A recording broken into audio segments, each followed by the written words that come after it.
because this, what you call formal inequality, is for me interesting because on the one hand it's formal, but it's publicly often half denied, how should I put it, no? And it has to be denied. For life to go on, it has to be denied. But that's a very interesting point you made, because usually we associate formal with public and real with denied. Here you have formal inequality, which is publicly denied. Yeah. So it gets very paradoxical, and how should I put it? What worries me is that, because everybody knows that the big problem of global capitalism is, and even in China they are aware of it, which is why they are now rehabilitating Confucianism and so on, that in order to maintain in this crazy capitalist dynamics a kind of organic sense of unity, you try to resuscitate old traditions. They are a fake, but they were that the true nightmare for me is to decide that, you know, I can imagine some Indian communitarian probably already is claiming it's good that we enter modernity, but so that we will not lose our identity, our stability, we need these old traditions to maintain social cohesion or whatever, and so on and so on. They're very much a part They're very much. That worries me. Yeah, that worries me. You know, this kind of a conservative modernism, to use the old word. No, that's maybe the main emerging figure of the enemy today. Because it has, I think, implications much beyond India. Absolutely, absolutely. That's what no, I don't like particular, I like particular countries precisely as when in a single case the universal law or tendency, rule, whatever, appears in a much clearer form. This is what interests me in India. Because with both China and India, this discourse of social harmony, which I think... Which in China, as you know, it's now explicit. Yeah. They no longer talk about socialism, they talk about harmonious... Yeah. But did I tell you how they described it to me? I laughed so much. When I was in Shanghai 2 years ago, I asked them, listen, tell me what do you mean harmonious society? And they told me, the big Marxist city theoretician there, he told me, it's very simple. In a harmonious society, everyone does what he or she is supposed to do at his place. Mother is a good mother, worker a good worker, teacher a good teacher. And then I couldn't resist. I told him, now, beyond all cultural limitation, I understand you. In Europe, we call this corporate fascism. Now I understand. So again, this for me is what is good even in European liberalism and in a different way in Buddhism and so on. This idea that we are not our particular roles. Each of us has, to put it naively, and that's the moment of enthusiasm, a direct contact with the absolute or with the universal. It's you are not you only by being your concrete role. You are allowed to bypass that to be directly. But there is one remaining problem with universalism, which is, I mean, it's not a problem with universalism, but with its practice. Of course, which is that the universalists often universalize their particular... I totally agree. All I am saying as a counterpart, I totally agree with it, and I did my Marxist lesson here.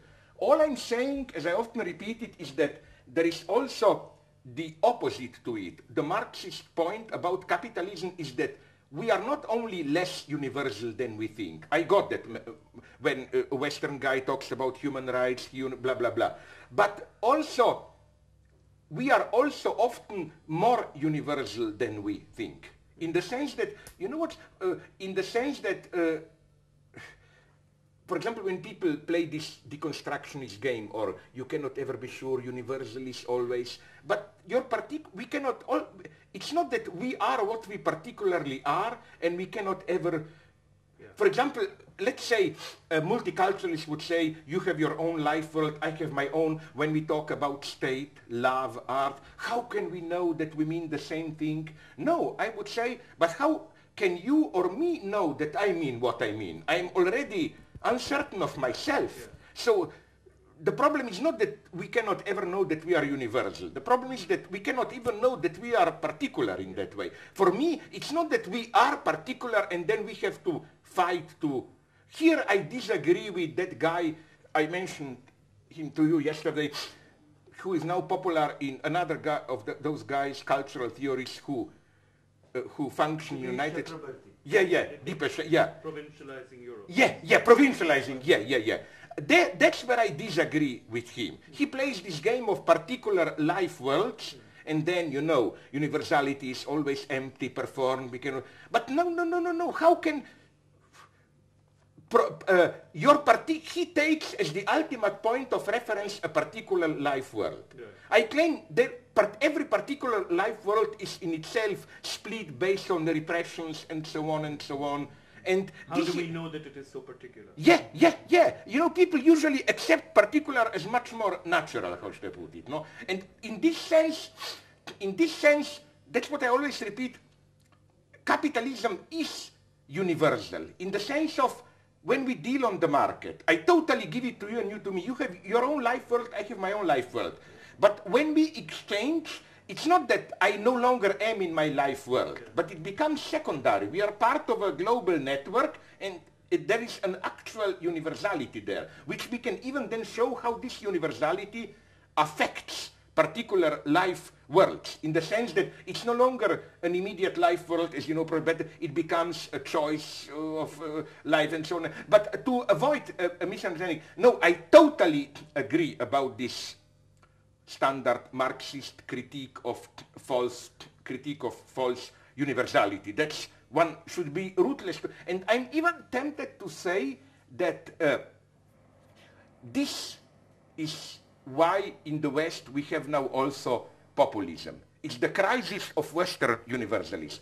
The moment the West was sure that they can impose all around their universalism, it was enough for them to be universalist. Yeah. When they got it, that they can no longer, for example, today you cannot say world capitalism is Western imperialism. Yeah. You have the Chinese one, you have all around. So all of a sudden, I think that more and more you cannot simply apply to the global capitalism the formula of post-cultural center and then colonies. Yeah. For global capitalism, everybody is a colony.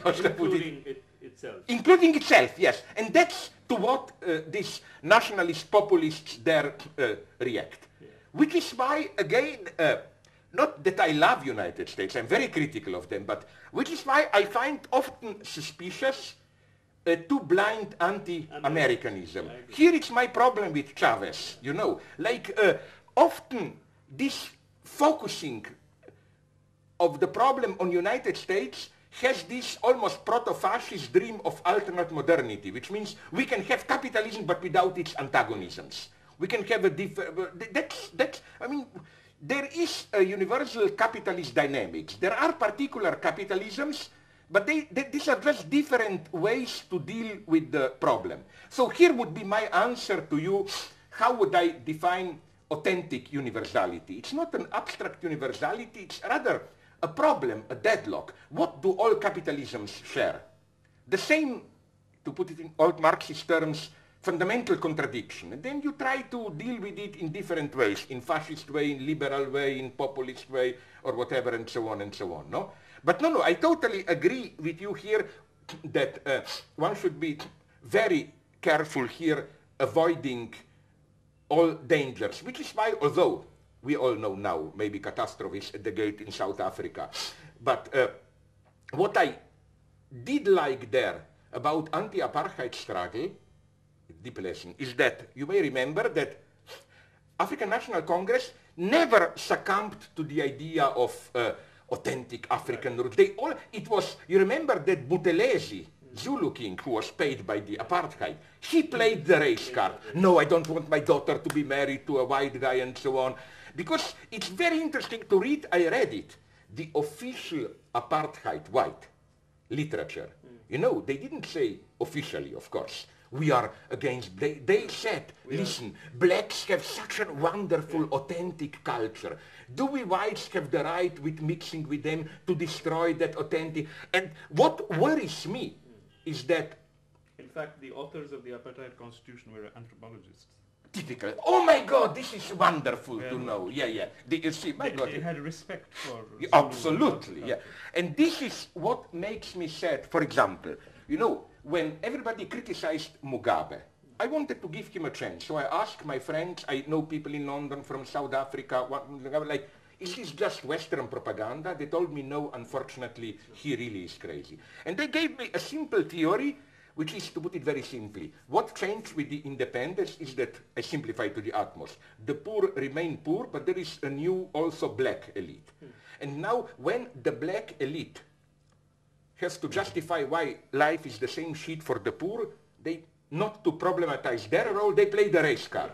And what I find horrible perspective is that maybe that the South Africa will follow the same path. The temptation is there, yes, because I was told, I spoke with some black friends, again from South Africa, and asked them the brutal question, like, for the black majority, how is